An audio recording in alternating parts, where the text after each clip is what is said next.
I love how angry some people get when they talk about fanfiction. Like, you are so offended. The worst threat faced by modern society isn't racism or sexism or the widening gap between rich and poor. Apparently, it's teenage girls writing stories based on other people's material and publishing them on the internet. Yeah, I can see you sitting back there behind your pretentious James Joyce novel, rolling your eyes because teenage girls, what do they know? Well, Mary Shelley invented science fiction when she was 19, and while you brag to everyone you know about how you're reading Ulysses, some girls hole up in their bedrooms and write novel-length stories of their own, but to be honest, you can't actually use us as a scapegoat on this one. I mean, what exactly do you think Ulysses is? Or most of the works of Shakespeare for that matter, or anything remotely based on the Bible, which accounts for like half of Western literature, because none of those are entirely original either.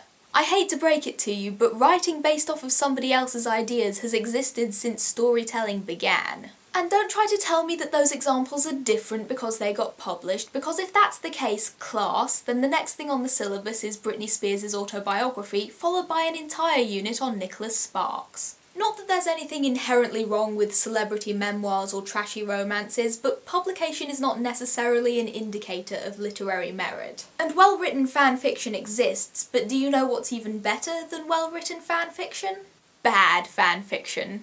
Out of character, awkwardly paced, grammatically questionable fanfiction is amazing, and not just for days when you don't feel up to tackling anything particularly deep or profound, but because that's someone learning to write. Sure, they're starting off by using someone else's basic ideas, but they've been brave enough to share their work online, and with every chapter they're improving. That's a young adult, obviously not necessarily a teenage girl, they're just the ones who get singled out for criticism, but that's a young person who is so invested in a story that they've dedicated hours of their time to exploring it further, not because it looks good on a college application, not because a teacher told them to, but because they want to. You can whine and complain all you want about the laziness of millennials, but just because we can do something via the internet doesn't mean it's a waste of our time. And yeah, there's a lot of sex in fanfiction, there's a lot of gay sex, but that's actually great. Most of the mainstream media depicts members of the LGBTQ community as secondary characters or villains, or as hating themselves or being hurt by others. Through fanfiction, they get to see themselves represented as complex human beings for whom their sexual orientation is a facet of their personality and not their defining trait.